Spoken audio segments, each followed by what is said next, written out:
Hello everyone, this is doctor Amit Tripathi from Jhansi UP. आज हम start करने जा रहे हैं हमारा पार्ट 2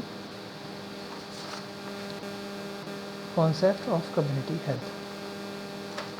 इसमें सबसे फर्स्ट पार्ट में हमने बहुत सारी चीज़ें पढ़ ली। नेक्स्ट पार्ट हम शुरू कर रहे हैं concept of health and illness. इसमें कुछ डेफिनेशंस वगैरह आएंगी जिनके बारे में हम पढ़ेंगे। चलते हैं नेक्स्ट स्लाइड पर। इसमें डेफिनेशंस हैं हेल्थ की definition, illness, sickness and disease. यहाँ पर सारी डेफिनेशन दी गई है। हम इसको अलग से एक पेपर में मैंने इन सारी डेफिनेशंस को हिंदी के साथ आपको ट्रांसलेशन के साथ दिया है ताकि उसको बहुत अच्छे से समझ सके। आइए पढ़ते हैं। सबसे पहले हमारी डेफिनेशन है डेफिनेशन ऑफ हेल्थ। हम बहुत पहले से ही पढ़ते चले आए हैं। State of complete physical, mental and social wellbeing, not merely the absence of disease and infirmity. कहने का मतलब है शरीर की ऐसी स्थिति जिसमें कि फिजिकली मतलब शारीरिक, मेंटली मानसिक और सोशली मतलब सामाजिक, वेलबीइंग मतलब स्वस्थ, शरीर की ऐसी स्थिति ये या शरीर की ऐसी कंडीशन जहाँ की हम complete physically, mentally and socially स्वस्थ हों, ना कि हमें केवल अकेली कोई बीमारी ना हो। उसको हम कहने का मतलब है अगर आपके शरीर में कोई बीमारी नहीं है तो आप उसको हेल्थी पर्सन नहीं कह सकते हैं। उस हेल्थी पर्सन कहने के लिए आपको ये सारी पैरामीटर्स भी सही होने चाहिए। नेक्स्ट डेफिनेशन है इलनेस की। इलनेस की डेफिनेशन है subjective sense of feeling unwell. ये कोई डिसीज़ नहीं होती, हकीकत में इसमें कोई पैथोलॉजी नहीं होती बॉडी में। खुद पर्सन ही ऐसा फील करने लगता है कि मैं अच्छा नहीं फील कर रहा है। जैसे इसमें कुछ एग्जांपल है डिस्कम्फर्ट, टायर्डनेस, जनरल मैलेरियस, जनरल थकावट वगैरह खुद पर्सन फील करता है। चलिएगा, यहाँ पे लिखा भी हुआ है it does not define specific pathology. ये किसी कोई स्पेसिफिक पैथोलॉजी या कोई डिफाइन नहीं करती, but refers to personal subjective experience. व्यक्ति का खुद का एक सब्जेक्टिव एक्सपीरियंस होता है। और such as discomfort, tiredness, general malarious पहले ही बता चुका हूँ। इसकी हिंदी में भी लिखा हुआ है, आप इसको पढ़ सकते हैं। ठीक है, इसके बाद नेक्स्ट डेफिनेशन आती है सिकनेस की। सिकनेस की डेफिनेशन भी पिछली डेफिनेशन की तरह, इलनेस की तरह, ये कोई पैथोलॉजी नहीं होती। Socially and culturally held concept of health, मतलब इसका जो कॉन्सेप्ट है ये सोशली है और कल्चरली है। सोशली मतलब सामाजिक और सांस्कृतिक रूप से इसका कॉन्सेप्ट दिया गया है कि एक व्यक्ति सामाजिक और सांस्कृतिक रूप से कितना स्वस्थ है, मतलब वो अपने समाज में लोगों के साथ कितने अच्छे से इंटरेक्ट कर सकता है, वो मिल सकता है, कितने अच्छे से घुल मिल सकता है, और अपनी कल्चर मतलब संस्कृति के प्रति कितना अच्छा तरीके से तालमेल बैठा सकता है। और इसको देखते हुए ये देखिएगा which in terms influence how the patient react. Patient इन सब के संदर्भ में, सोशली और कल्चरली के संदर्भ में किस तरीके से रिएक्ट करता है सभी के साथ, ये इसमें डिफाइन किया गया है। सीधी सी बात है ना, ये 2-3 वर्ड्स बिल्कुल सीधे सीधे याद करके रखनी है। यही से आएगा socially and culturally health conception of health, इतना याद कर लीजिएगा। इलनेस का सीधी सी डेफिनेशन है, अगर इलनेस की आप कहें सब्जेक्टिव सेंस फीलिंग अनवेल, बस इतनी डेफिनेशन आपका याद हो जानी चाहिए बस। और ये वाली हेल्थ की डेफिनेशन तो पूरी याद हो जानी चाहिए। तो हेल्थ की डेफिनेशन बहुत दिन से याद करते चले आए, इसमें कुछ भी पूछा जा सकता है। सीरियसली लीजिए इस डेफिनेशन को। डेफिनेशन मैं यही कहूँगा, आपको रिकमेंड करूँगा कि सारी डेफिनेशन एक जगह लिख लें, एक अलग से कॉपी बना लें सारी डेफिनेशंस की, और धीरे धीरे याद करते चलें, क्योंकि डेफिनेशन एक दिन में याद नहीं होती। It takes a lot of time to just crack, बहुत समय लगता है इनको याद करने में। अब हमारी जो नेक्स्ट डेफिनेशन है वो डिसीज़ की है, वो नेक्स्ट पेज पे है। चलिए देखते हैं। डिसीज़ की डेफिनेशन यहाँ दी गई है हमें। सीधी सी बात, डिसीज़ हम कब कहेंगे? Psychological, physiological and psychological dysfunction. Dysfunction मतलब फिजियोलॉजिकल मतलब शारीरिक, साइकोलॉजिकल मनोवैज्ञानिक। डिसफंक्शन मतलब कि जो हमारी बॉडी का जो फंक्शन है उससे डिस्टर्ब हो जाए कंडीशन, हाँ, उसको कहेंगे। यही डेफिनेशन है। और दूसरे शब्दों में इस डेफिनेशन को कहते हैं disease implies a focus of pathological process. Disease में क्या होता है? पैथोलॉजिकल प्रोसेस होता है। पैथोलॉजिकल प्रोसेस फुल डिटेल आगे दी गई है, हम उसको फिर से पढ़ेंगे, वहाँ मैं आपको फिर से बता दूंगा ये पैथोलॉजिकल प्रोसेस है। पैथोलॉजिकल प्रोसेस की डिसीज़ में होती है दैट मे और मे नॉट बी प्रोड्यूस, मतलब इस कंडीशन में वह that may produce symptom and result the patient illness. वो हो सकता है कि कोई सिम्टम प्रेजेंट करे, मतलब डिसीज़ पैथोलॉजिकल कंडीशन के थ्रू, और हो सकता है कि वो सिम्टम प्रेजेंट ना करे।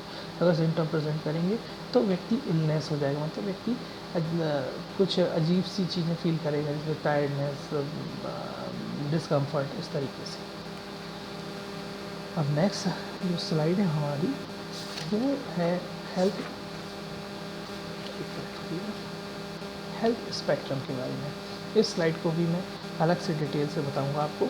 इसमें हेल्थ स्पेक्ट्रम में बहुत इंपॉर्टेंट स्लाइड है, आप इसको ध्यान से देखिए। हेल्थ स्पेक्ट्रम में 4 चीज़ें आती हैं। पहली मॉर्टेलिटी, इसको स्टडी ऑफ डेथ भी कहते हैं। सीरियस मॉर्बिडिटी हम पहले भी पढ़ चुके हैं, इंडिकेटर प्रिवेलेंस इंसिडेंस, मतलब बीमारी से संबंधित होता है। Minor morbidity and positive health, स्वस्थ व्यक्ति। चलिए देखते हैं हम स्पेक्ट्रम ऑफ हेल्थ। जैसे स्पेक्ट्रम ऑफ हेल्थ यहाँ से शुरू होगा। पहला पॉइंट था इसमें मॉर्टेलिटी, प्रिवेंशन ऑफ हेल्थ। दूसरे वर्ड में मैं कहूँ स्टडी ऑफ डेथ, हेल्थ को प्रिवेंट करना या डेथ की स्टडी करना। डेथ मतलब कारण क्या, कैसी मृत्यु हुई, इसके बारे में। इसके 2 इंडिकेटर मैंने एग्जांपल के तौर पे यहाँ लिखी है, बहुत सारे होते हैं। IMR infant mortality rate, MMR maternal mortality rate, आप काफ़ी पढ़ते रहते हैं। इसके बाद होता है सीरियस मॉर्बिडिटी। सीरियस मॉर्बिडिटी की डेफिनेशन पढ़ते हैं। मॉर्बिडिटी मैंने बताया आपको बीमारी से संबंधित होता है। Prevention control of condition that produce disability and chronic illness, ऐसी कंडीशन को प्रिवेंट करना और कंट्रोल करना जो कि डिसेबिलिटी मतलब अनेबल टू वॉक। डिसेबिलिटी की डेफिनेशन भी आगे दी गई है, अभी आप जस्ट इसको याद कर लीजिएगा। डिसेबिलिटी जो ऐसी कंडीशन जो कि डिसेबिलिटी प्रोड्यूस करे, उत्पन्न करे, या क्रॉनिक इलनेस को उत्पन्न करे, उस कंडीशन को बोलते हैं सीरियस मॉर्बिडिटी। इसके बाद माइनर मॉर्बिडिटी, माइनर सबसे समझ में नहीं आ रहा है, कमज़ोर होगी मॉर्बिडिटी, मतलब इसकी कंपेरिजन में कमज़ोर होगी। The handling of lesser illness, यहाँ पर क्रॉनिक इलनेस था या लेजर इलनेस कम। Environmental condition that create the inconvenience and nuisance, environmental condition से भी हो सकती है जिसके कारण इनकन्वीनियंस मतलब असुविधा उत्पन्न होती है, और न्यूसेंस मतलब प्रॉब्लम होती है। ठीक है, हिंदी में भी मैंने इसके बारे में पूरा दिया हुआ है, आप चाहें इसको पढ़ लें, लेकिन कृपया करके इसको याद ना करें, याद इंग्लिश में ही करें। इसके बाद आती है पॉजिटिव हेल्थ। इसकी डेफिनेशन आ चुकी है, आप इसको बहुत ध्यान से पढ़िएगा। Positive health the attainment of full sense, मतलब फुल सेंस की प्राप्ति करना, फुल सेंस की, इसकी पूरी ताकत के साथ personal vigour and mental wellbeing, दिमाग की तरफ से भी स्वस्थ हो व्यक्ति, as well as the constructive relationship constructive मतलब दूसरों के साथ अच्छे हेल्दी रिलेशन रखना विद अदर्स, दूसरों के साथ, in environment that promotes longevity and happiness, अपने वातावरण के साथ भी अच्छे से रिएक्ट करना जो कि हमें लाइफ को लंबा, लॉन्गिविटी मतलब हम हमारी जो लाइफ एक्सपेक्टेशन है, मतलब हम कितनी लंबी जिएंगे को प्रमोट करता है और हमें खुश रखता है। या इसकी हिंदी में भी डेफिनेशन दी गई है, व्यक्ति शक्ति, मानसिक कल्याण, आप आराम से इसको पढ़ सकते हैं। बस इसको आपको इतना याद कर लेना है, attainment of full sense of personal and mental, इतनी में ही डेफिनेशन आ जाएगी। ये सारी डेफिनेशन आप इनको रोज़ याद करें, अभी याद होंगी, बहुत टफ होती है। अब हम बात करते हैं हेल्थ स्पेक्ट्रम की। हेल्थ स्पेक्ट्रम का ये वाला जो पर्टिकुलर ग्राफ दिया गया है, ये हमारी थ्योरी वाली किताब में दिया गया है। ठीक है, सबसे पहले आता है, इसका सीक्वेंस होता है, पॉजिटिव हेल्थ से डेथ की तरफ जाती है, पॉजिटिव हेल्थ से डेथ की तरफ जाती है, डेथ की तरफ, लास्ट में डेथ होती है। पहले पॉजिटिव हेल्थ डेफिनेशन हम पढ़ चुके हैं, प्लस बेटर हेल्थ कोई डेफिनेशन नहीं दी गई है किताब में। Free from sickness, happening normally, unrecognised sickness, mild sickness, moderate, serious sickness, बस एक चार्ट याद करना है, बाकी कुछ नहीं, ये कोई डेफिनेशन नहीं दी ही नहीं गई है। Thanks a lot. अब हम नेक्स्ट वीडियो में डायमेंशन पढ़ेंगे, और मैं कोशिश करूँगा कि हमारा सिलेबस थोड़ा सा स्पीड अप हो। कोशिश नहीं, मैं कंप्लीट ही करूँगा। मैं चाहूँगा कि इस पूरे मंथ के अंदर हम BNS 041 पूरा कंप्लीट कर दें, फिर हम इसके कुछ इम्पॉर्टेंट क्वेश्चंस वगैरह भी पढ़ेंगे, और जो मैं थ्योरी वाली बुक में कुछ एक्स्ट्रा क्वेश्चन दिए गए हैं मैं वो भी कंप्लीट कराऊँगा। अगर आपको कोई नोट्स वगैरह किसी चीज़ की ज़रूरत हो तो मैंने पिछली वीडियो में अपना मोबाइल नंबर दिया है, तो मुझे उस पर मैसेज कर दें, तो मैं आपको एक व्हाट्सएप ग्रुप अलग से बनाया है मैंने अपने सारे फ्रेंड्स की हेल्प के लिए, जिसमें मैं इस तरीके की जो भी PPTs वगैरह हैं या जो भी चीज़ें मैं डालता रहता हूँ, आप उसमें मुझसे मांग सकते हैं। आप उस ग्रुप में जुड़ जाइए, आपको अवेलेबल करा दूँगा। Thanks a lot. हाँ, एक चीज़ और, ये सारी चीज़ फ्री ऑफ कॉस्ट है, मैं जस्ट आपकी हेल्प के लिए कर रहा हूँ। इसका कोई भी चार्ज पे नहीं लूँगा, पूरा चैप्टर सब कंप्लीट होंगे, ठीक है।